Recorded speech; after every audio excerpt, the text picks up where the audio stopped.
ગીર સોમનાથ જિલ્લાના સૂત્રાપાડા તાલુકાના મોરાસા ગામે એક ભાઈએ પોતાના સગા ભાઈની હત્યા કરી હોવાનું સામે આવ્યું છે. તો પૈસાની માંગણી અને સામાન્ય બોલાચાલી બાદ થયેલા ઝઘડામાં 38 વર્ષીય અજીતસિંહ ભાવસંગ રાઠોડનું ઘટના સ્થળે જ મોત નીપજ્યું હતું. આ ઘટનાથી સમગ્ર વિસ્તારમાં ચકચાર મચી જવા પામી છે. તો મળી આવતી જાણકારી અનુસાર મોરાસા ગામના રહેવાસી અજીતસિંહ ભાવસંગ રાઠોડ ખેતી કરી પરિવારનું ગુજરાન ચલાવતું હતું. ત્યારે ગત 9 ડિસેમ્બરે રોજ બપોર લગભગ 4 વાગે અજીતસિંહ ખેતરમાંથી પાણી વાળીને ઘરે જમવા આવ્યા. તે સમયે તેમની માતા ઘરમાં હાજર હતી. તો થોડા સમય બાદ તેમના નાના ભાઈ હિતુભા ભાવસંગ રાઠોડ પણ ત્યાં આવ્યા. તો હિતુભા કોઈ નિયમિત કામ ધંધો કરતો ન હતો અને અવારનવાર માતા પાસે પૈસાની માંગણી કરતો હતો. ત્યારે ઘટનાના દિવસે પણ હિતુભાઈએ માતા પાસે પૈસા માંગ્યા હતા. તો માતાએ ઘર ખર્ચ અને પારિવારિક પરિસ્થિતિને કારણે પૈસા આપવાની ના પાડી, જેનાથી હિતુભા ગુસ્સે થઈ ગયો અને જેને લઈ માતાને પૈસા માટે હેરાન કરતા જોઈને અજીતસિંહે નાના ભાઈ હિતુભાને ઠપકો આપ્યો. તેમણે કહ્યું કે હિતુભા કોઈ કામ કરતો નથી અને વારંવાર પૈસા માંગીને ઘરને મુશ્કેલીમાં મૂકે છે. આ વાતથી હિતુભાને માઠું લાગ્યું અને બંને ભાઈઓ વચ્ચે ઉગ્ર બોલાચાલી શરૂ થઈ, જે થોડા સમયમાં ઝઘડામાં પરિણમી હતી. ઝઘડા દરમિયાન ગુસ્સે ભરાયેલા હિતુભાઈએ ઘરમાં પડેલા ખાટલાના લાકડાના પાયાથી પોતાના મોટા ભાઈ અજીતસિંહને માથામાં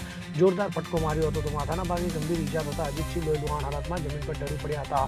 જે બાદ પરિવારજનોએ તેમને બચાવવાનો પ્રયાસ કર્યો, પરંતુ થોડી જ મિનિટોમાં અજીતસિંહનું ઘટના સ્થળે મોત નીપજ્યું હતું. તો આ મામલે પોલીસ દ્વારા આરોપી ભાઈની ધરપકડ કરી તપાસ હાથ ધરવામાં આવી છે. બ્યુરો રિપોર્ટ, પાકો ગુજરાત.